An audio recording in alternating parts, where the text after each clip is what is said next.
സന്തോഷം ഏറ്റവും ശരിയായി അതിൻ്റെ പൂർണ്ണാർത്ഥത്തിൽ ലഭിക്കുന്ന ഒരൊറ്റ ലോകമേ ഉള്ളൂ. അതിൻ്റെ പേരാണ് സ്വർഗം, മരണമില്ലാത്തൊരു ലോകം. ഇന്നലക്കും മൻ തഹിയൗ ഫലാ തസ്തമു അബദ. സ്വർഗത്തിലെത്തുമ്പോഴേ നമ്മോട് പറയും നിങ്ങൾക്കിനി ജീവിക്കാൻ മരിക്കേണ്ടതില്ല എന്ന്. വഇന്നലക്കും മൻ തശിബ്ബു ഫലാ തഹറമു അബദ. നിങ്ങളെപ്പോഴും വെറുത്തിരുന്ന നിങ്ങളുടെ വാർദ്ധക്യം ഇനി നിങ്ങളെ തേടിയെത്തുകയില്ല. എന്നുമെന്ന് നിങ്ങൾ യുവാക്കളായിരിക്കും. മുഴുവൻ സന്തോഷം അവിടെയാണ്. വൈന്നലക്കും മൻ തൻഅമു. നിങ്ങൾക്കിനി ആനന്ദിക്കാം. വലാ തബ്അസു അഹദ. നിങ്ങൾ ഇനി ദുഃഖിക്കുന്ന പ്രശ്നമില്ല എന്ന്. ദുഃഖമില്ലാത്ത ഒരു ലോകമേ ഉള്ളൂ. ആ ലോകത്തിന് വേണ്ടിയിട്ട് നമുക്ക് അള്ളാഹു തന്ന നിഅമത്തുകളെ ഒരല്പം അവൻ പറഞ്ഞതുപോലെ മാറ്റിവെച്ചാൽ ദുഃഖമില്ലാത്തൊരു ലോകത്തേക്ക് നമുക്ക് ചേക്കേറാം. അള്ളാഹു മാടി വിളിക്കുന്നത് വല്ലാഹു യദുഉ ഇലാ ദാരിസ്സലാം, വല്ലാഹു യദുഉ ഇലാ ദാരിസ്സലാം. അള്ളാഹു നിങ്ങളെ മാടി വിളിക്കുന്നത് സലാമിൻ്റെ, സന്തോഷത്തിൻ്റെ, സമാധാനത്തിൻ്റെ ഭവനത്തിലേക്കാണ്. ആ ഭവനത്തിന് അള്ളാഹുവിന് പറയാൻ ഒരു പേരേ ഉള്ളൂ, അത് സലാമിൻ്റെ ഭവനമാണ്. അവിടെ സലാമല്ലാതൊന്നുമില്ല, സമാധാനമല്ലാതൊന്നുമില്ല, സന്തുഷ്ടി അല്ലാതൊന്നുമില്ല, അസ്വസ്ഥതകളില്ല, അസന്തുഷ്ടിയില്ല, അസമാധാനമില്ല. അങ്ങനൊരു ലോകം കാത്തിരിക്കുമ്പോഴാണ് നമ്മൾ ഈ അസമാധാനങ്ങൾ നമ്മുടെ ഉത്തരവാദിത്വങ്ങളിൽ വരുത്തിയ വീഴ്ചകൾ കൊണ്ട് വില കൊടുത്ത് വാങ്ങുന്നതെങ്കിൽ അത് നഷ്ടമായിരിക്കും. അതുകൊണ്ട് സങ്കടങ്ങളുള്ള, ആശങ്കകളുള്ള, ഉത്കണ്ഠകളുള്ള ജനതയുണ്ട്. ഭരണാധികാരികൾ എതിരായ നിയമം കൊണ്ടുവന്ന് നമ്മെ പൂട്ടിക്കെട്ടാൻ ശ്രമിക്കുമ്പോൾ ഈ ഉമ്മത്തിന് വേണ്ടി കരയേണ്ടതുണ്ട് നമുക്ക്, പ്രിയപ്പെട്ടവരെ. അതുകൊണ്ട് ഇതെല്ലാം ചെയ്യാനും എല്ലാ പ്രശ്നത്തിനും പരിഹാരത്തിനും ഒരു മാസം വിശിഷ്ടമായി വേറിട്ട നിലയിൽ മാറ്റിവെച്ച് തന്ന് പടച്ച തമ്പുരാൻ അവൻ്റെ അനുഗ്രഹത്തിൻ്റെ മാലാഖമാർ മാടി വിളിക്കുമ്പോൾ ഉപയോഗിക്കാൻ കഴിയണം.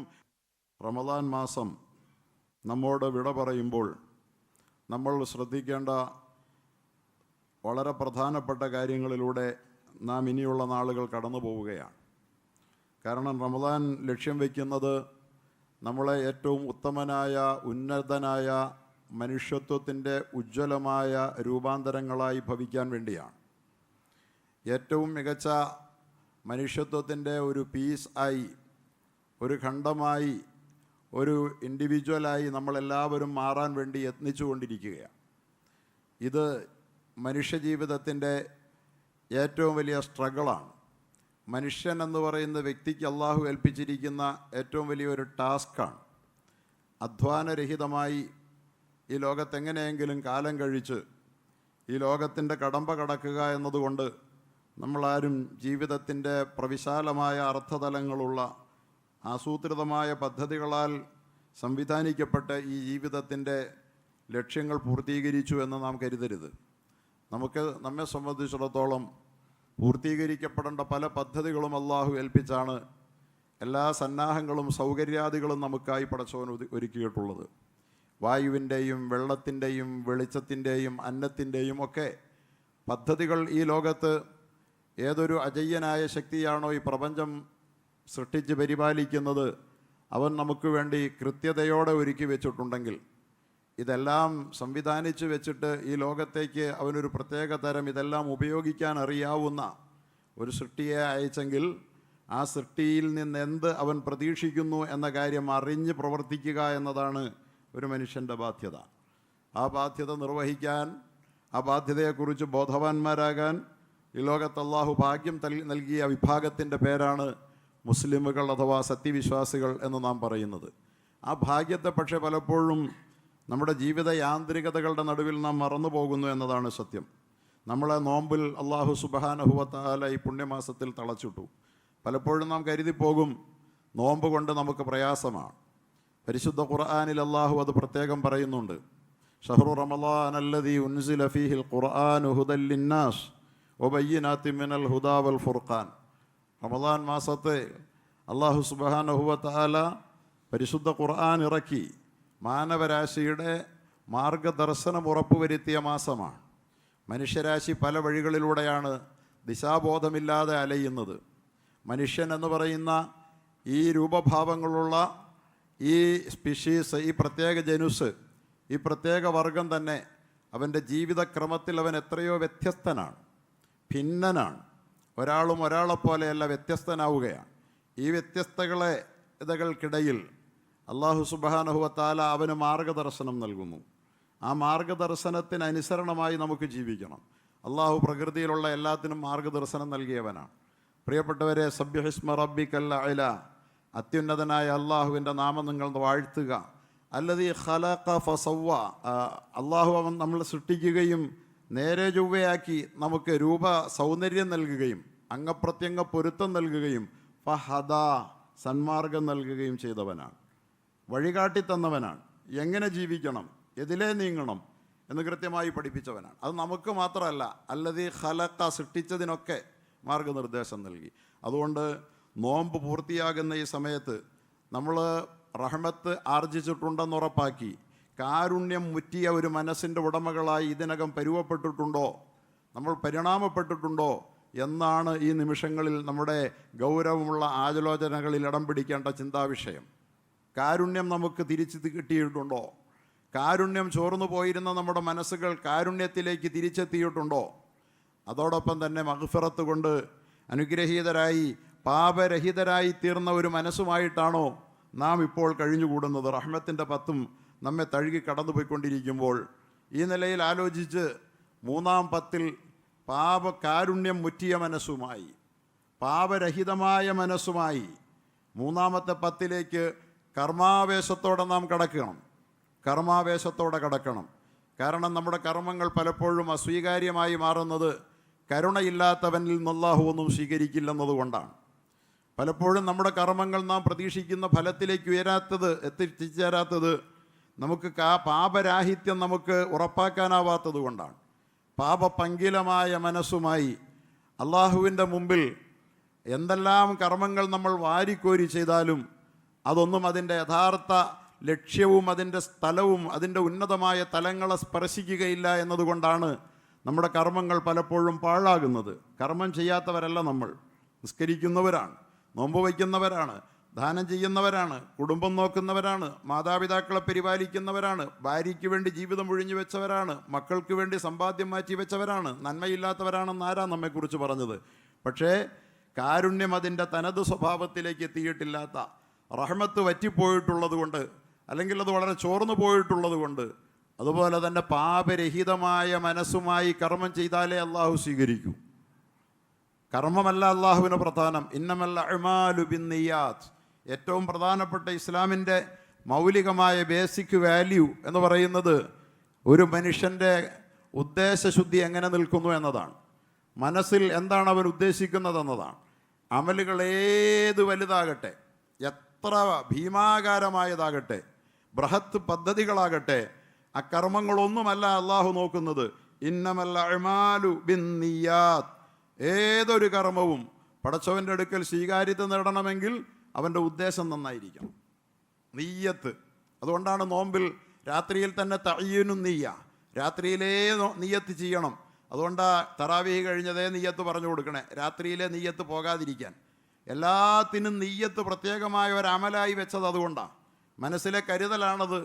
നാവ് കൊണ്ട് പറയുന്നതൊരു സപ്പോർട്ടാണ്, അത് വേറൊരു സുന്നത്താണ്. കരുതൽ ഫറളാണ് ഉള്ളിൽ. ആ കരുതൽ ഞാൻ എന്ത് ചെയ്യുന്നു, ആർക്കായി ചെയ്യുന്നു എന്ന് കരുതി നോമ്പ് വയ്ക്കണം. അല്ലാതെ പട്ടിണി ഇരിക്കുന്നത് നോമ്പാവുകയില്ല. എല്ലാം നല്ല ഉദ്ദേശത്തോടെ നമ്മുടെ മനസ്സിൻ്റെ പാപരാഹിത്യം, അതുപോലെ തന്നെ അതിൻ്റെ നിഷ്കളങ്കത, ഇത് മാത്രമാണ് ഒരു വേള അള്ളാഹു പരിഗണിക്കുന്നത്. ആ നിഷ്കളങ്കതയിലേക്ക് ഈ പരിശുദ്ധ റമദാനിൻ്റെ ദിനരാത്രങ്ങൾ നമ്മളെ പാപരാഹിത്യം കൊണ്ടും റഹ്മത്ത് അഥവാ കാരുണ്യം ആർദ്രത കൊണ്ടും കൊണ്ടെത്തിച്ചിട്ടുണ്ടോ ഇതിനകമെന്ന് ഉറപ്പുവരുത്തുക എന്ന ബാധ്യതയിലൂടെ, ആ വിചാരണാബോധത്തോടെ നമ്മൾ ഈ നിമിഷം കടന്നു പോകേണ്ടതുണ്ട്. നിസ്കാരത്തിന് നമ്മൾ നിയ്യത്ത് ചെയ്യണം. നിയ്യത്ത് നിസ്കാരത്തിൻ്റെ ഷർത്താണെന്ന് കർമ്മശാസ്ത്രകാരന്മാരെല്ലാം പറഞ്ഞിട്ടുണ്ട്. നമ്മൾ ഇപ്പോൾ ചില ആളുകൾ ധരിക്കാറുണ്ട്, നിയ്യത്ത് അങ്ങനെ പ്രത്യേകിച്ചൊന്നും ചെയ്യണ്ട, നമ്മൾ നിസ്കരിക്കുകയല്ലേ. അങ്ങനെയാണെങ്കിൽ പിന്നെ നിയ്യത്തെന്ന് എന്തിനാ പറഞ്ഞ്? നിസ്കരിക്കുകയാണ്, നോമ്പ് വയ്ക്കുകയാണ്, ഹജ്ജ് ഹജ്ജ് ചെയ്യാണ്.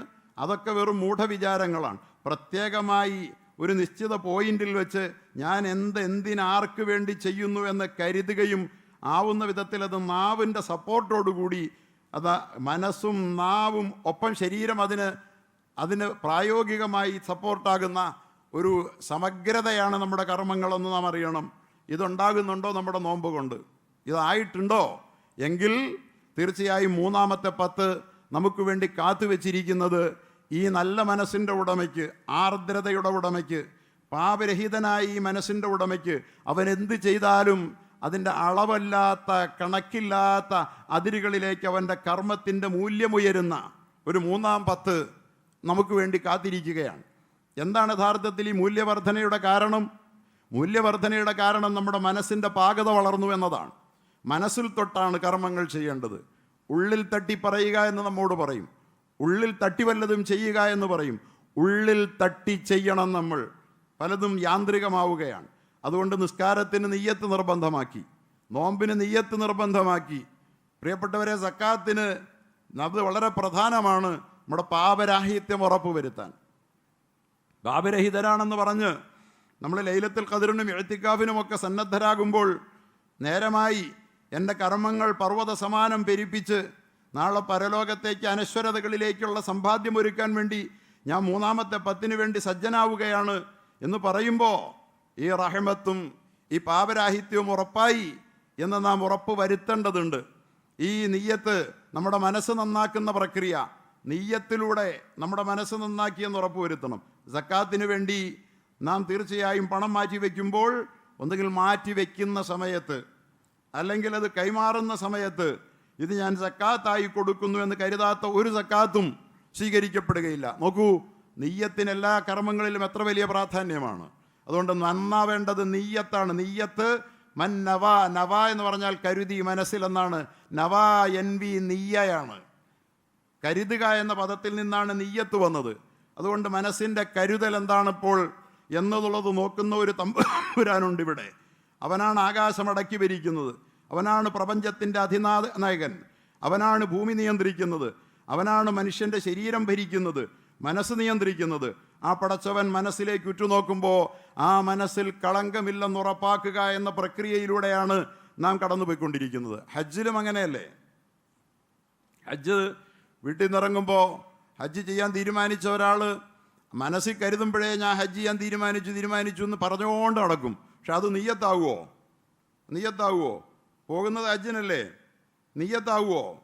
കൃത്യമായ മീഖാത്തിൻ്റെ മുകളിൽ എത്തുന്നതിന് മുമ്പേ ഇഹ്റാം വസ്ത്രം ധരിച്ചുകൊണ്ട് അവൻ നവൈത്തുൽ ഹജ്ജ എന്ന് അള്ളാഹുവിനോട്, വൽ ഉംറത്തലില്ലാ, ഞാൻ അള്ളാഹുവിന് വേണ്ടി ഹജ്ജും ഉംറയും ചെയ്യാൻ നിയ്യത്ത് ചെയ്തു എന്ന് കൃത്യമായ ഒരു സ്പോട്ടിലെത്തുന്നതിന് മുമ്പ്, ആ അതിർത്തി കടക്കും മുമ്പ് അവൻ നിയ്യത്ത് ചെയ്യാതിരുന്നാൽ അവൻ്റെ ഹജ്ജ് സ്വീകാര്യമല്ല. അവൻ കരുതിയിട്ടില്ല നേരത്തെ. അപ്പം നിയ്യത്തെന്ന് പറയുന്നത് ഉള്ളിൽ തട്ടലാണ്. ഒരു കർമ്മത്തിൻ്റെ തുടക്കത്തിൽ ആ കർമ്മത്തിൻ്റെ നൈരന്തര്യത്തിനിടയിൽ ഉള്ളിൽ സ്പർശിച്ച് നിൽക്കുക നമ്മുടെ കർമ്മങ്ങൾ എന്നത്. അതുകൊണ്ട് നമ്മുടെ മനസ്സ് നന്നാക്കണം. അള്ളാഹു തൗഫീഖ് തരട്ടെ. ഇത് പലപ്പോഴും നമ്മൾ തിരിച്ചറിയാറില്ല. അതുകൊണ്ട് തന്നെ ഈ അവിടെ പറയണം, എന്നിട്ട് ലബ്ബൈക്ക് ചൊല്ലണം, നാവ് കൊണ്ട് ആ നിയ്യത്തിന് ഉറപ്പുവരുത്തണം. ഇതൊക്കെ ചെയ്തുകൊണ്ട് കർമ്മങ്ങളിലേക്ക് കിടക്കണം. ഇങ്ങനെ നമ്മുടെ മനസ്സ് നന്നാക്കിക്കൊണ്ട് അള്ളാഹുവിലേക്ക് അടുക്കാൻ ശ്രമിക്കുന്ന ഈ നല്ല സമയത്ത് പ്രിയപ്പെട്ട സഹോദരങ്ങളെ, നമ്മുടെ പാപരാഹിത്യം ഉറപ്പുവരുത്തണം. ഏറ്റവും വലിയ പാപം നിസ്കാരം ഖളാക്കിയാൽ ഫർള് ഉപേക്ഷിച്ചതിനേക്കാൾ വലിയൊരു പാപമില്ല. നിസ്കാരത്തിൻ്റെ ഖളാകൾ വീട്ടിയിട്ടുണ്ടോ? ഇല്ലെങ്കിൽ എവിടെയാണ് പാപമോചനം ഉറപ്പായത്? സക്കാത്ത് അഖീമു സ്വലാത്ത വ ആത്തു സക്ക എന്ന് നിസ്കാരത്തോടൊപ്പം 35ഓളം പ്രാവശ്യം ചേർത്ത് പറഞ്ഞ സക്കാത്തിൻ്റെ ബാധ്യത കണക്ക് കൊടുത്തും നോക്കി വീട്ടിയിട്ടുണ്ടോ? ഇല്ലെങ്കിൽ എവിടെയാണ് പാപരാഹിത്യം? നോമ്പ് വെച്ചു, പട്ടിണിയിരുന്നു എന്നതുകൊണ്ട് പാപരാഹിത്യത്തിലേക്ക് നമുക്കെത്താനാവില്ല. അതുകൊണ്ട് പാപരാഹിത്യം ഉറപ്പുവരുത്തണമെന്ന് ഈ സന്ദർഭത്തിൽ പറയാൻ ഞാൻ ആഗ്രഹിക്കുകയാണ്.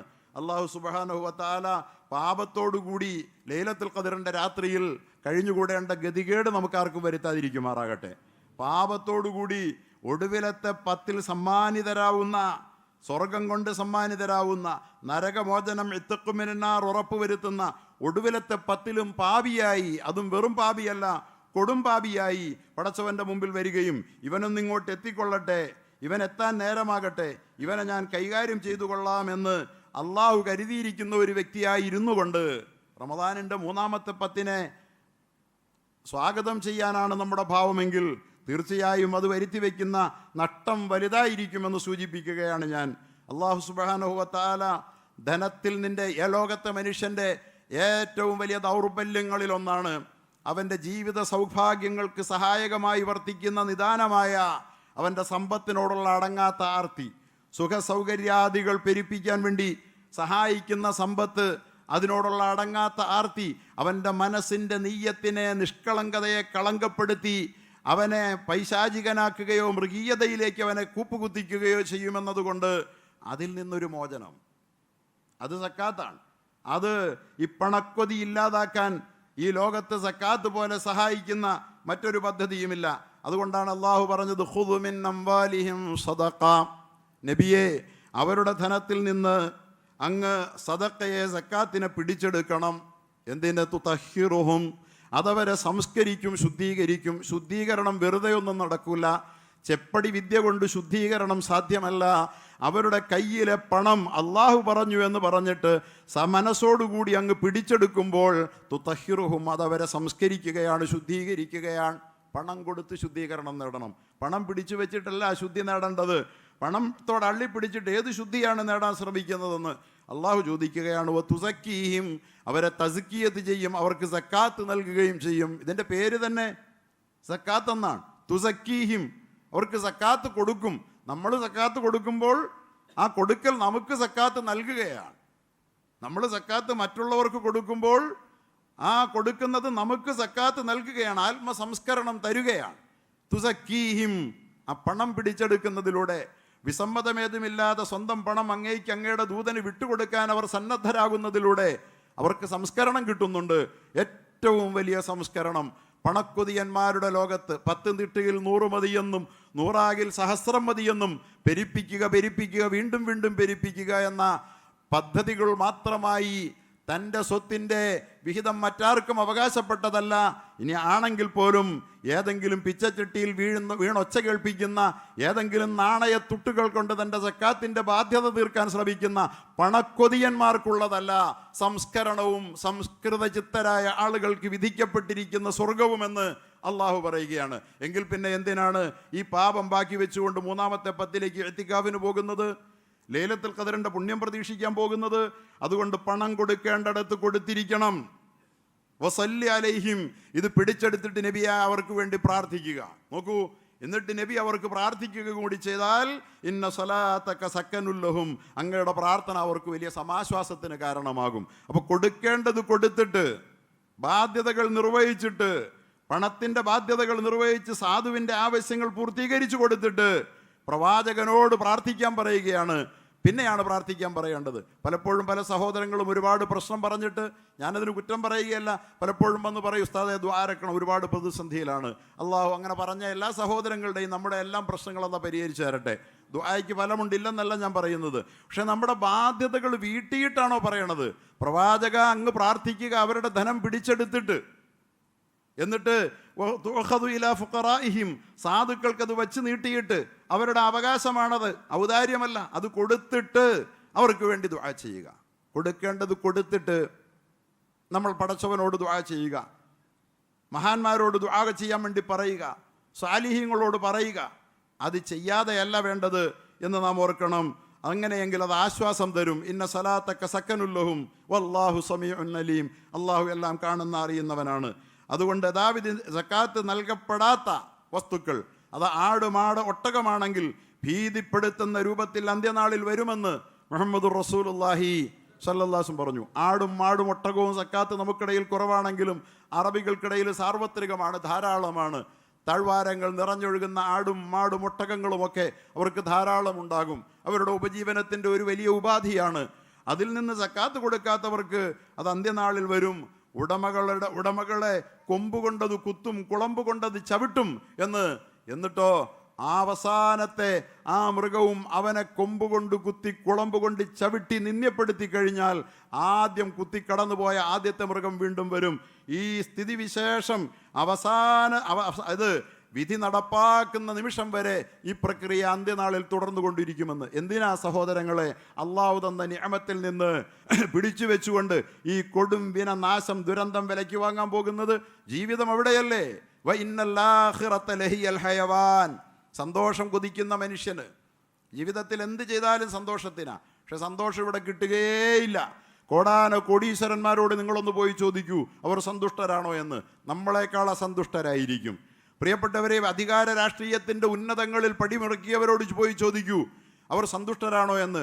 അവരസന്തുഷ്ടരാണെന്ന് അവർ പറയും. അസന്തുഷ്ടിയുടെ അടയാളമാണല്ലോ ഇവിടെ നിന്ന് അങ്ങോട്ടും അവിടെ നിന്ന് ഇങ്ങോട്ടും എവിടെയാ പോകേണ്ടത് എങ്ങോട്ടാ വരേണ്ടതെന്നറിയാതെ അലയുന്നത്. അവരങ്ങേയറ്റ അസന്തുഷ്ടരാണ്. നിൽക്കേണ്ടടത്ത് നിൽക്കണോ, വല്ലയിടത്തും ചേക്കേറണോ, അസന്തുഷ്ടരാണ്. ഉന്നതസ്ഥാനീയരായ ആളുകൾ അസന്തുഷ്ടരാണ്. പണക്കാരസന്തുഷ്ടരാണ്. ആരോഗ്യമുള്ളവർ അസന്തുഷ്ടരാണ്. സുന്ദരന്മാർ അസന്തുഷ്ടരാണ്. സന്തുഷ്ടിയാണ് എല്ലാവർക്കും വേണ്ടത്. സന്തോഷം ഏറ്റവും ശരിയായി അതിൻ്റെ പൂർണ്ണാർത്ഥത്തിൽ ലഭിക്കുന്ന ഒരൊറ്റ ലോകമേ ഉള്ളൂ. അതിൻ്റെ പേരാണ് സ്വർഗം. മരണമില്ലാത്തൊരു ലോകം. ഇന്നലക്കും മൻ തഹിയൗ ഫലാ തസ്തമു അബദാ. സ്വർഗത്തിലെത്തുമ്പോഴേ നമ്മോട് പറയും നിങ്ങൾക്കിനി ജീവിക്കാൻ മരിക്കേണ്ടതില്ല എന്ന്. വഇന്നലക്കും മൻ തശിബ്ബു ഫലാ തഹറമു അബദാ. നിങ്ങളെപ്പോഴും വെറുത്തിരുന്ന നിങ്ങളുടെ വാർദ്ധക്യം ഇനി നിങ്ങളെ തേടിയെത്തുകയില്ല. എന്നുമെന്നും നിങ്ങൾ യുവാക്കളായിരിക്കും. മുഴുവൻ സന്തോഷം അവിടെയാണ്. വൈന്നലക്കും മൻ തൻഅമു. നിങ്ങൾക്കിനി ആനന്ദിക്കാം. വലാ തബ് അസ്വഹദാ. നിങ്ങൾ ഇനി ദുഃഖിക്കുന്ന പ്രശ്നമില്ല എന്ന്. ദുഃഖമില്ലാത്ത ഒരു ലോകമേ ഉള്ളൂ. ആ ലോകത്തിന് വേണ്ടിയിട്ട് നമുക്ക് അള്ളാഹു തന്ന നിഅമത്തുകളെ ഒരല്പം അവൻ പറഞ്ഞതുപോലെ മാറ്റിവെച്ചാൽ ദുഃഖമില്ലാത്തൊരു ലോകത്തേക്ക് നമുക്ക് ചേക്കേറാം. അള്ളാഹു മാടി വിളിക്കുന്നത് വല്ലാഹു യദുഉ ഇലാ ദാരിസ്സലാം. വല്ലാഹു യദുഉ ഇലാ ദാരിസ്സലാം. അള്ളാഹു നിങ്ങളെ മാടി വിളിക്കുന്നത് സലാമിൻ്റെ, സന്തോഷത്തിൻ്റെ, സമാധാനത്തിൻ്റെ ഭവനത്തിലേക്കാണ്.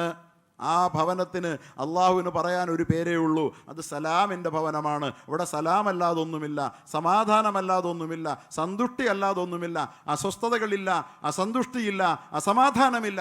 അങ്ങനൊരു ലോകം കാത്തിരിക്കുമ്പോഴാണ് നമ്മൾ ഈ അസമാധാനങ്ങൾ നമ്മുടെ ഉത്തരവാദിത്വങ്ങളിൽ വരുത്തിയ വീഴ്ചകൾ കൊണ്ട് വില കൊടുത്ത് വാങ്ങുന്നതെങ്കിൽ അത് നഷ്ടമായിരിക്കും. അതുകൊണ്ട് എൻ്റെ പ്രിയപ്പെട്ട സഹോദരങ്ങളോട് ഞാൻ പറയുന്നു, സക്കാത്തിൻ്റെ ബാധ്യതകൾ വീട്ടിയേക്കണേ. അത് ചെറിയ കാര്യമല്ല. അങ്ങനെ നമ്മൾ ചെയ്യാതിരുന്നാൽ വലാ യഹ്സബന്നല്ലദീന, സ്വർണ്ണവെള്ളി സക്കാത്തുകൾ കൊടുത്തു വീട്ടാത്തവന് തീയാലുള്ള പലകകളായി അത് പരത്തപ്പെടുമെന്ന് പരിശുദ്ധ ഖുർആനിൻ്റെ ആയത്ത് വിശദീകരിച്ചുകൊണ്ട് റസൂലുള്ള പറഞ്ഞു. നരകത്തിലിട്ട് പഴിപ്പിച്ച് അവൻ്റെ ശരീരഭാഗങ്ങളും നെറ്റിയും മുതുകും കരിക്കപ്പെടുമെന്ന് അല്ലാഹു തആല പറഞ്ഞു. വല്ലദീന യക്നിസൂന ദഹബ വൽ ഫിദ്ദ വലാ യുൻഫിഖൂനഹാ ഫീ സബീലില്ലാഹി ഫബശ്ശിർഹും ബിഅദാബിൻ അലീം. സ്വർണവും വെള്ളിയും നിധിയായി ഡിപ്പോസിറ്റായി കെട്ടിപ്പൂട്ടി വെച്ചവർ വലാ യുൻഫിഖൂനഹാ ഫീ സബീലില്ലാ, അള്ളാഹു പറഞ്ഞിടത്ത് അള്ളാഹുവിൻ്റെ മാർഗത്തിൽ ചെലവഴിക്കാതിരുന്നവരും ഫബശ്ശിർഹും ബിഅദാബിൻ അലീം, വേദനാജനകമായ ശിക്ഷയെക്കുറിച്ച് അവർക്ക് സന്തോഷവാർത്ത അറിയിക്കൂ നബിയെ. സന്തോഷവാർത്ത അറിയിച്ചോ? കടുത്ത വേദനയുടെ ശിക്ഷയെക്കുറിച്ചൊന്ന് പരിഹസിക്കുകയാണ് അത്തരക്കാരെ അള്ളാഹു. യൗമ യുഹ്മാ അലൈഹാ ഫീ നാരി ജഹന്നമ. അതെല്ലാം കൊണ്ടുപോയി നരകത്തിൻ്റെ അഗ്നിയിലിട്ട് അല്ലാഹു തആല ചുട്ടുപഴിപ്പിക്കുന്ന ദിവസം. ഫതുഖ്വാ ബിഹാ ജിബാഹുഹും വജുനൂബുഹും വളുഹൂറുഹും. അവൻ്റെ മുതുകും പാർശ്വങ്ങളും നെറ്റിയും അതുകൊണ്ട് അള്ളാഹു കരിച്ചു കളയും, ചുട്ടുപഴിപ്പിക്കും. ഹാദാ മാ കനസ്തും ലിഅൻഫുസിക്കും. ഇതാണ് നിനക്ക് വേണ്ടി നീ ശേഖരിച്ചു വെച്ച നിധി എന്നവനോട് പറയും. 100 കോടിയുടെ ആസ്തിയുണ്ട്, ചാകുന്നത് വരെ ചെലവാക്കിയിട്ടില്ല. ഒരു സുഹൃത്ത് പറഞ്ഞു, അളിയനാണ് എന്നോട് പറഞ്ഞത്, മരിച്ച ആളുടെ കട്ടിലിൻ്റെ അടിയിൽ 1 കോടി രൂപ നിക്ഷേപിച്ചു വെച്ചിട്ടുണ്ടായിരുന്നു, ഒരു ഹജ്ജ് പോലും ചെയ്തിട്ടില്ല. സൂക്ഷിച്ചു വെച്ച നിന്റെ നിധി ഇതാണ്, ആർക്കും കൊടുക്കാതെ ചത്താലും ആരിലേക്കും പോകരുതെന്ന് തീരുമാനിച്ച നിന്റെ നിധിയുണ്ടല്ലോ ഇതാന്ന് പറയും. ആ നിധിക്ക് എന്തെങ്കിലും ഒരു ചെലവ് വേണ്ടേ, ഒരു ഉപയോഗം വേണ്ടേ അവന്? അതിങ്ങനെ ഉപയോഗിക്കപ്പെടും. അള്ളാഹു കാക്കുമാറാകട്ടെ. അതുകൊണ്ട് സക്കാത്തിൻ്റെ കാര്യത്തിൽ ഒരു ഉപേക്ഷയും വിചാരിക്കരുത്. വദൂഖൂ മാ കുന്തും തക്നിസൂൻ. നീ നിന്റെ ഡിപ്പോസിറ്റ്, നിന്റെ സമ്പാദ്യം എൻജോയ് ചെയ്തോളൂ എന്ന് അള്ളാഹു പറയും. പരിഹാസത്തിൻ്റെ കൊടുമയിൽ ഈ മഹാപീഡന പർവ്വങ്ങൾ നാളെ പരലോകത്തേറ്റുവാങ്ങേണ്ട ഒരു ലോകത്തേക്ക് മനസ്സും പേറി കടന്നു പോകേണ്ടെന്ന് നമുക്ക് ആ മനസ്സിനെ ഒന്ന് ശുദ്ധീകരിക്കണ്ടേ, ആർദ്രത നിറയ്ക്കണ്ടേ, പാപരാഹിത്യം ഉറപ്പുവരുത്തണ്ടേ, എന്നിട്ട് പാപമില്ലാത്ത മനസ്സും വെച്ചൊരു 10 ദിവസം വല്ലതും ഒന്ന് ചെയ്യണ്ടേ. അതാണ് 3-ാമത്തെ 10 എന്ന് പറയുന്നത്. പാപമില്ലാത്തൊരു മനസ്സും വെച്ച്, പാപരഹിതമായ ആർദ്രതയുള്ള മനസ്സ് കൈവശം വെച്ചുകൊണ്ട് കുറേ കർമ്മങ്ങളൊന്ന് ചെയ്യണ്ടേ. ആ കർമ്മങ്ങൾക്ക് ഏതുവരെ പ്രാധാന്യമുണ്ടാകുമെന്നറിയോ? ലൈലത്തുൽ ഖദർ എന്ന് പറഞ്ഞാൽ എന്താണ്? ഒരു പുരുഷായുസ് മുഴുവൻ ചെയ്യുന്ന പ്രതിഫലം ഒരു കർമ്മത്തിന്, ഒരു സുബ്ഹാനല്ലാഹ് പറയുമ്പോൾ 84 കൊല്ലം സുബ്ഹാനല്ലാഹ് പറഞ്ഞുകൊണ്ടിരുന്നതിൻ്റെ കൂലി കിട്ടുമത്രേ. ഒരു സുബ്ഹാനല്ലാഹ് പറയുമ്പോൾ 84 കൊല്ലം സുബ്ഹാനല്ലാഹ് പറഞ്ഞതിൻ്റെ കൂലി. സുബ്ഹാനല്ലാഹ് ഇങ്ങനെ പറഞ്ഞുകൊണ്ട് എന്താ കാര്യം? ചില ആളുകൾക്ക് ദിക്റുകളിലൊന്നും വലിയ താല്പര്യമില്ല, സുബ്ഹാനല്ലാഹ്കളിൽ താല്പര്യമില്ല.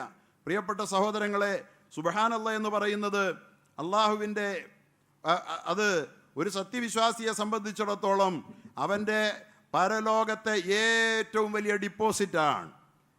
പരലോകത്തെ ഡിപ്പോസിറ്റാണ്. ഈ ലോകത്തവൻ അള്ളാഹു തന്ന സൗഭാഗ്യങ്ങളുടെ കടപ്പാടുകൾ തീർക്കുന്നതിൻ്റെ പേരാണ്. റസൂലുള്ളാഹി സ്വല്ലല്ലാഹു അലൈഹി വസല്ലം പറഞ്ഞത് ആയിഷ റളിയല്ലാഹു അൻഹ പറയാ, ഇന്നഹു ഖുലിഖ കുല്ലു ഇൻസാനി മിൻ ബനി ആദമ അലാ 60 വ 300 മഫ്സൽ. 360 സന്ധിബന്ധങ്ങളുമായിട്ടാണ് ഒരു മനുഷ്യൻ ഈ ലോകത്ത് ജനിച്ചു വീഴുന്നത്. 360 സന്ധിബന്ധങ്ങളുണ്ടത്രേ. ഫമൻ കബ്ബറ അല്ലാഹ്, ആരല്ലാഹു അക്ബർ എന്ന് ഒരു വട്ടം പറഞ്ഞോ, വഹമിദല്ലാഹ് അൽഹംദുലില്ലാഹ് എന്ന് പറഞ്ഞോ, വഹല്ലലല്ലാഹ് ലാ ഇലാഹ ഇല്ലല്ലാഹ് എന്ന് പറഞ്ഞോ, വസബ്ബഹല്ലാഹ് സുബ്ഹാനല്ലാഹ് എന്ന് പറഞ്ഞോ, വസ്തഗ്ഫറല്ലാഹ് അസ്തഗ്ഫിറുല്ലാഹൽ അലീം എന്ന് പറഞ്ഞോ, വഅസല ഹജറ അൻ തരീഖിന്നാസ്, ജനങ്ങളുടെ പാതയിൽ നിന്നൊരു കല്ലെടുത്ത് മാറ്റിവെച്ചോ, വഴിയിൽ അവന് പ്രയാസമുണ്ടാക്കുന്നത്, ഔ ഷൗക്കത്തൻ, അല്ലെങ്കിൽ ഒരു മുള്ളോ, ഔ അളുമൻ നെല്ലോ, അൻ തരീഖിന്നാസ്, വഴിമധ്യേ നിന്ന് എടുത്തു മാറ്റിയോ, ഔ അമറ ബിമഅറൂഫ്, അല്ലെങ്കിൽ നല്ലത് ചെയ്യാൻ വിസമ്മതിക്കുന്ന ഒരാളോട് നന്മ ചെയ്യാൻ പറഞ്ഞുവോ, ഔ നഹാ അൻ മുൻകർ, തെറ്റ് ചെയ്യുന്ന ഒരാൾ അവിടെ അരുത് കൂട്ടുകാരായെന്ന് പറഞ്ഞോ, അതത് സിത്തീന വ 300, അതൊരു 360 എത്തുമെങ്കിൽ അന്നത്തെ ദിവസം നരകത്തിൽ നിന്ന് അവൻ രക്ഷപ്പെട്ടു എന്ന് കൂട്ടിക്കൊള്ളുക. റസൂലുള്ളാഹി. നോക്കൂ, നരകത്തിൽ രക്ഷപ്പെടാനുള്ള പദ്ധതി മനസ്സിലാകുന്നുണ്ടോ? 5 നേരം നിസ്കരിച്ചിട്ട് പാടേന്ന് വീട്ടിൽ പോയി ഇരുന്നാൽ മതിയോ? നോമ്പ് വെച്ചിരുന്നെച്ചാൽ മതിയോ? എന്തിനാ സുബ്ഹാനല്ലാഹ് 33 എന്തിനാ നിസ്കാരത്തിന് ശേഷം ചൊല്ലണേ? 33 അൽഹംദുലില്ലാഹ് ചൊല്ലണേ എന്തിനാ? അല്ലാഹു അക്ബർ ചൊല്ലുന്നത് എന്തിനാ? ഇത് നമുക്കല്ല തന്ന സന്ധിബന്ധങ്ങളോടുള്ള കടപ്പാടുകൾ. 360 നന്മയെങ്കിലും ഒരു ദിവസം ചെയ്തു തീർക്കണം. അത് പണം കൊണ്ട് കഴിയുന്നില്ലെങ്കിൽ, അതുപോലെ തന്നെ സാമൂഹിക പ്രവർത്തനങ്ങൾ കൊണ്ട് കഴിയുന്നില്ലെങ്കിൽ, ഇനി കഴിയുമെങ്കിൽ പോലും സുബ്ഹാനല്ലാഹ് കൊണ്ട് തീർക്കണം. എണ്ണം വർദ്ധിപ്പിച്ച് ചെയ്യണം. ചില ആളുകൾക്ക് സുബ്ഹാനല്ലാഹ് ദിക്റുകൾ ചൊല്ലുന്നതിനോട് താല്പര്യമില്ല. വളരെ വലിയ അപജയമാണ്, ദൗർഭാഗ്യത്തിൻ്റെ അടയാളമാണത്. ദിക്റുകൾ നമ്മുടെ നാവുകളിൽ എപ്പോഴും ഒഴുകണം. കാരണം ആ ഓരോ ദിക്റുകളും 360 സന്ധിബന്ധങ്ങളോട് വൈകുന്നേരമാകുന്നതിന് മുമ്പേ എണ്ണി കടപ്പാട് തീർക്കേണ്ടുന്ന നമുക്ക് പണം കൊടുത്ത് തീർക്കാൻ കയ്യിലുണ്ടോ? 360 സദഖ ചെയ്യാൻ പറ്റുമോ?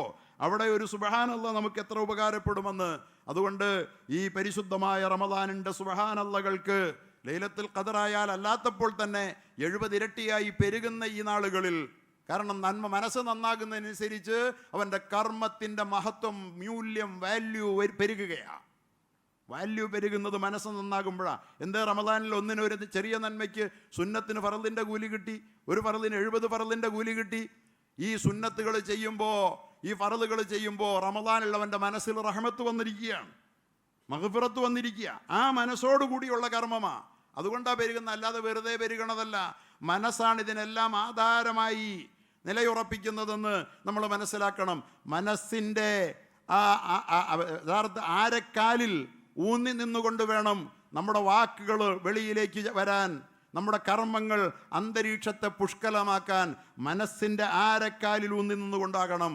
അതുകൊണ്ട് ശുദ്ധമായ ഒരു മനസ്സിൻ്റെ ആരക്കാലിലൂന്നി നമ്മൾ പറയുന്ന സുബ്ഹാനല്ലാഹ് മുഹമ്മദ് റസൂലുള്ളാഹി പറയുകയുണ്ടായി, ഞാൻ ലൈലത്ത ഉസ്രിയ ബി, ഞാൻ ഇസ്രാ നടത്തപ്പെട്ട രാത്രിയിൽ ഞാൻ 6-ാം ആകാശത്തോട് കടന്നു പോയപ്പോൾ ഇബ്രാഹിം അലൈഹി സ്വലാത്തു വസ്സലാമിൻ്റെ സന്നിധാനത്തോട് കടന്നുപോയി.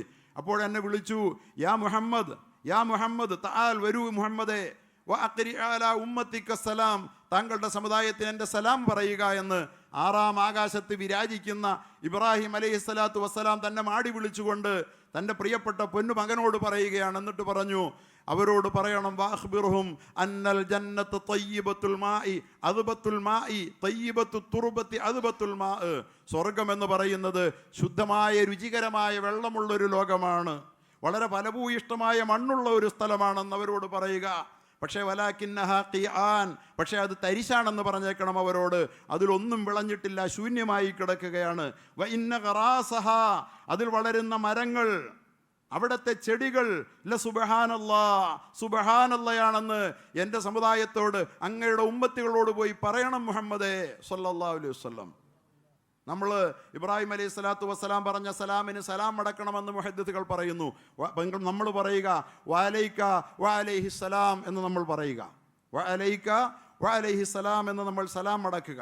അത് നമ്മുടെ ബാധ്യതയാണ് ഈ ഹദീദ് കേൾക്കുന്നവർക്ക്. കാരണം അഖ്രി അലാ ഉമ്മത്തിക സലാം, ഉമ്മത്തിന് സലാം പറയണമെന്ന് ഇബ്രാഹിം അലൈഹി സ്വലാം പറഞ്ഞതാ. ഇബ്രാഹിം അലൈഹി സ്വലാമിന് നമ്മൾ സലാം അടക്കണം. അലൈക അലാ നബിയ്യിന വഅലാ ഇബ്രാഹിം അസ്സലാം എന്ന്, അല്ലെങ്കിൽ അലൈക വഅലൈഹി സലാം എന്ന് നമ്മൾ പറയുക. അള്ളാഹു ആ മഹത്തുക്കൾക്ക് സ്വർഗത്തെ കണ്ടറിഞ്ഞ് സ്വർഗതീരങ്ങളിൽ സല്ലപിച്ചു കൊണ്ടിരുന്നു കൊണ്ട് എന്താണ് സ്വർഗമെന്ന് പറഞ്ഞു തന്നുകൊണ്ട് ഈ ഭൂമി സ്വർഗത്തിൻ്റെ വിളഭൂമിയായ അദ്ദുന്യ മസ്റഅത്തുൽ ആഖിറ, ഈ ഭൂമി എന്ന് പറയുന്നത് പരലോകത്തിൻ്റെ കൃഷിഭൂമിയാണ്. നമ്മൾ മണ്ണിൽ വിതയ്ക്കുമ്പോൾ ഒരു ചെറിയ ഒരു നാമ്പൊരു ധാന്യം ഭൂമിയിൽ വലിയ വലിയ കൊടാനുകോടി ധാന്യങ്ങളെ മുളപ്പിക്കുന്ന ചെടികളായി പരിണമിക്കുന്ന മണ്ണിൻ്റെ ഭൂമിയെ നാം കണ്ടിട്ടുണ്ട്. ആ മസ്റഅത്തിനെ കൃഷിഭൂമിയെ നമുക്കറിയാം. പക്ഷേ ഈ അന്തരീക്ഷത്തിൽ വീഴുന്ന അക്ഷരങ്ങൾ അത് മണ്ണിൽ വിളയുന്നതിനേക്കാൾ എത്രയോ അധികമായി അക്ഷരക്കൂട്ടുകൾ, കർമ്മങ്ങൾ ഈ ലോകത്ത് നിന്ന് പരലോകത്തേക്ക് ഒരു കൃഷിഭൂമിയിൽ നടക്കുന്ന വിളവ് പോലെ പെരുകുന്ന കഥ നമുക്കറിയില്ല. അക്കഥയാണ് നമ്മളോട് പറഞ്ഞത്. സുബ്ഹാനല്ലാഹ്, ഈ ഭൂമിയുടെ അന്തരീക്ഷത്തിലേക്ക്, അറ്റ്മോസ്ഫിയറിലേക്ക് നിങ്ങളുടെ നാവിൽ നിന്ന് നിങ്ങൾ കുഴിച്ചിട്ടാൽ, നിങ്ങൾ വിതറിയാൽ, സുബ്ഹാനല്ലാഹ് വിതറിയാൽ, ആ സുബ്ഹാനല്ലാഹ് എവിടെ എത്തും? ഇന്ന് നമുക്കറിയാം അന്തരീക്ഷത്തിൽ ലയിച്ചു പോകുമെന്ന്, ഇന്നറിയാം അത് ബഹിരാകാശത്തുമെന്ന്, ഇന്നറിയാം അത് അമേരിക്കയിലെത്തുമെന്ന്. ഓരോ വാക്കും ആകാശ സീമകൾ താണ്ടി സ്വർഗത്തിൽ ചെന്ന് പതിച്ചിട്ട് അതവിടെ വലിയ ചലനങ്ങൾ സൃഷ്ടിച്ച് അവിടെ വടവൃക്ഷങ്ങളായി പരിണമിക്കുമെന്ന് മുഹമ്മദ് മുസ്തഫ. സുബ്ഹാനല്ലാഹ് വെറുതെയല്ല, അൽഹംദുലില്ലാഹ് വെറുതെയല്ല, ലാ ഇലാഹ ഇല്ലല്ലാഹ് വെറുതെയല്ല, അല്ലാഹു അക്ബർ വെറുതെയല്ല. ചൊല്ലാം ഭാഗ്യം കിട്ടിയവർ വലിയ ഭാഗ്യവാന്മാരാണ്. നമ്മുടെ നാവിന് തൊഴിൽ നൽകുക. നമ്മൾ അനാവശ്യങ്ങൾ പറഞ്ഞ് നാളെ നമ്മുടെ വാക്കുകൾ ഓരോന്നും എണ്ണിയെടുക്കും അല്ലാഹു. നമ്മുടെ കർമ്മങ്ങൾ എണ്ണിയെടുക്കും. 51 എണ്ണമെങ്കിലും നല്ലത്, നന്മയുണ്ടാകണം, രക്ഷപ്പെടണമെങ്കിൽ, മിനിമം രക്ഷപ്പെടണമെങ്കിൽ പറഞ്ഞ വർത്തമാനങ്ങളിൽ അധികവും നന്മകൾ ദിക്റുകളായിരിക്കണം. അതുകൊണ്ട് നമ്മൾ ഒരു ദിവസം 24 മണിക്കൂറും വാതോരാതെ വർത്തമാനം പറയുകയും പലതും പാപമാവുകയും ചെയ്യുമ്പോൾ എത്ര സുബ്ഹാനല്ലാഹ് പറഞ്ഞുകൊണ്ടാകണം, എത്ര അൽഹംദുലില്ലാഹ് കൊണ്ടാകണം, എത്ര ലാ ഇലാഹ ഇല്ലല്ലാഹ് കൊണ്ടാകണം, എത്ര അല്ലാഹു അക്ബർ കൊണ്ടാകണം. ആ അക്ഷരക്കൂട്ടുകളുടെ മുകളിൽ നന്മയുടെ എണ്ണം പെരുപ്പിച്ചു വെക്കാനെന്ന് നമ്മൾ ആലോചിക്കണം. സുബ്ഹാനല്ലാഹ് പറയുന്നത് എന്തിനാ? അല്ലാഹു തആല നമുക്ക് മനസ്സിലാക്കി തരുമാറാകട്ടെ. അതുകൊണ്ട് എൻ്റെ പ്രിയപ്പെട്ട സഹോദരങ്ങളോട് ഞാൻ പറയുകയാ, നല്ല സുവർണാവസരം, കർമ്മങ്ങളുടെ വർണ്ണോത്സവമാണ്. ഒരു വലിയ ആഘോഷ നാളുകളാണ്, ഉത്സവ നാളുകൾ.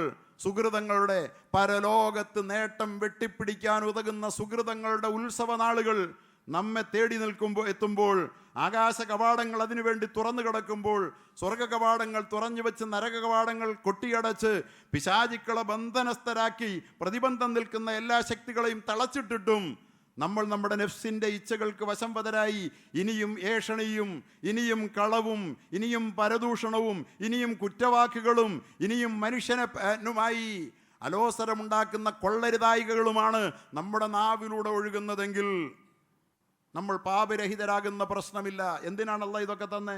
അള്ളാഹ്ക്ക് എന്താ വില കൂടുക ഇതിൻ്റെ പേരിൽ? നമ്മളിങ്ങനെ പട്ടിണി കിടന്നിട്ട് പടച്ചവൻ്റെ പദവി വല്ലതും കൂടാനുണ്ടോ? അള്ളാഹുടെ ദറജ വല്ലതും കൂടാനുണ്ടോ? ഇങ്ങനെയൊക്കെ നമ്മൾ പട്ടിക്കിട്ടിട്ട് ഒന്നും നേടാനില്ലാത്ത പടച്ചവൻ ഇത് നമുക്ക് തന്നത് നമുക്ക് നേടാനുള്ളത് കൊണ്ടാണ്. ഇതിലൂടെ ഇത് മനസ്സിലാക്കാൻ നമുക്ക് കഴിയണം.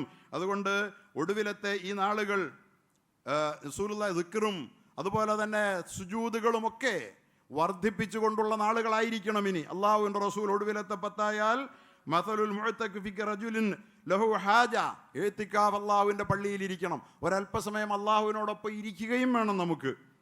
നമ്മൾ അള്ളാഹുവിനോടൊപ്പം ദിക്റും തസ്ബീഹും ചൊല്ലി, ദിക്ർ നമസ്കരിച്ച്, ദാനധർമാദികൾ ചെയ്ത്, മനസ്സിനെ സംസ്കരിച്ച് നന്നാക്കി, നാവിനെ നന്നാക്കി, ശരീരം നന്നാക്കിയ നമുക്ക് ഇനി അല്പനേരം അള്ളാഹുവിനോടൊപ്പം ഇരിക്കാനുള്ള അവകാശമുണ്ടെന്നാണ് പറയണേ.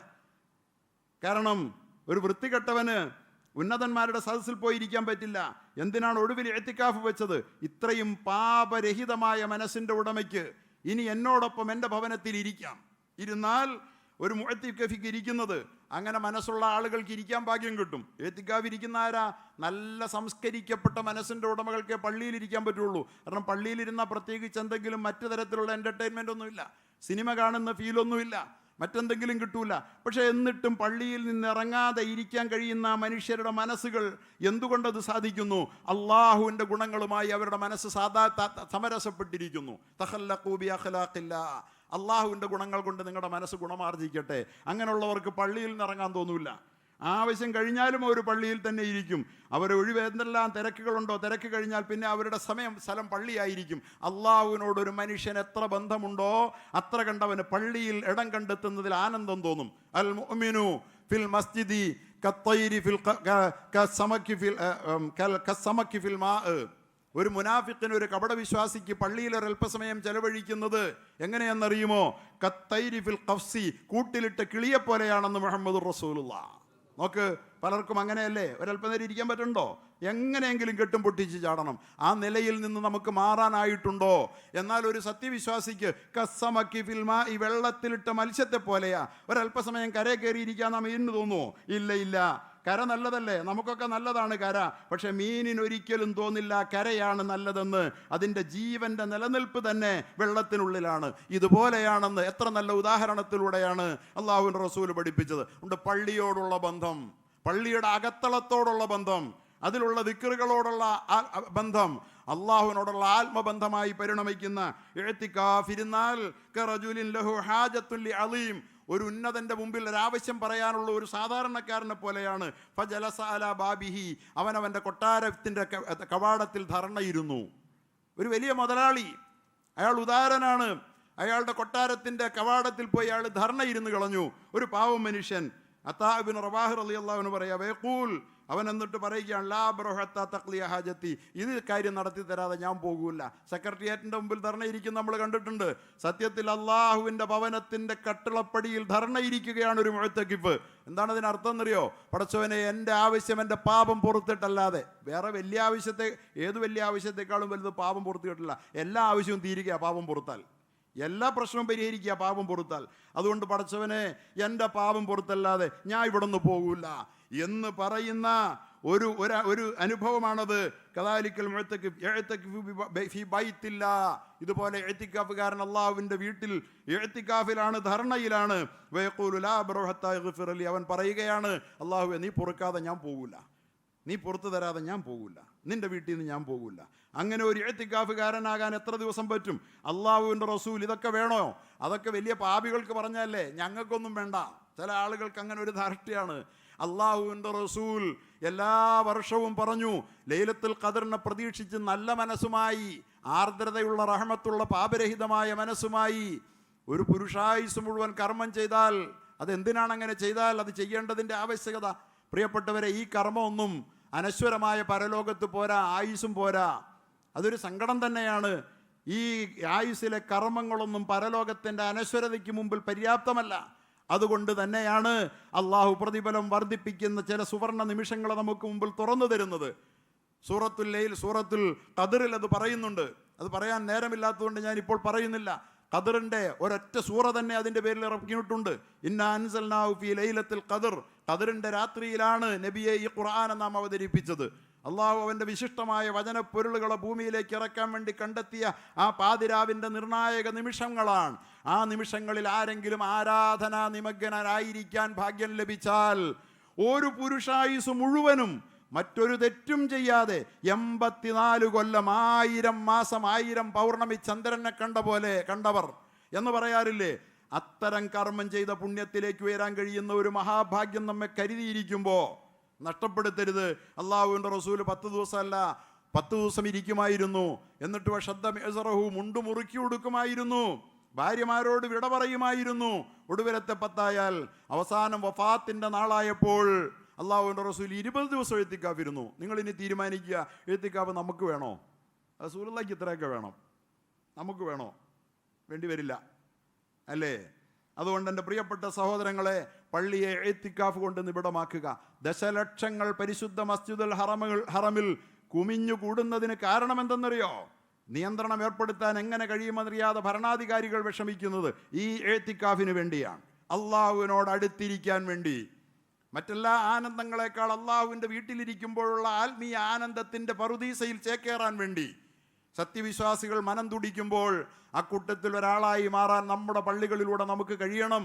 അതുകൊണ്ട് ഇഅ്തികാഫിൻ്റെ എല്ലാ അവസര സമയവും നമ്മൾ രാത്രികളിൽ, അത് ഒറ്റയൊറ്റ രാത്രികളെന്നൊന്നും പറയാൻ പറ്റില്ല, ഒടുവിലത്തെ രാത്രിയൊക്കെ ഒറ്റയാകാം. 29 ഉണ്ടെങ്കിൽ ഇരട്ടയാണ് ഒറ്റയാവുക, 30 ഉണ്ടെങ്കിൽ ഒറ്റയാണ് ഒറ്റയാവുക.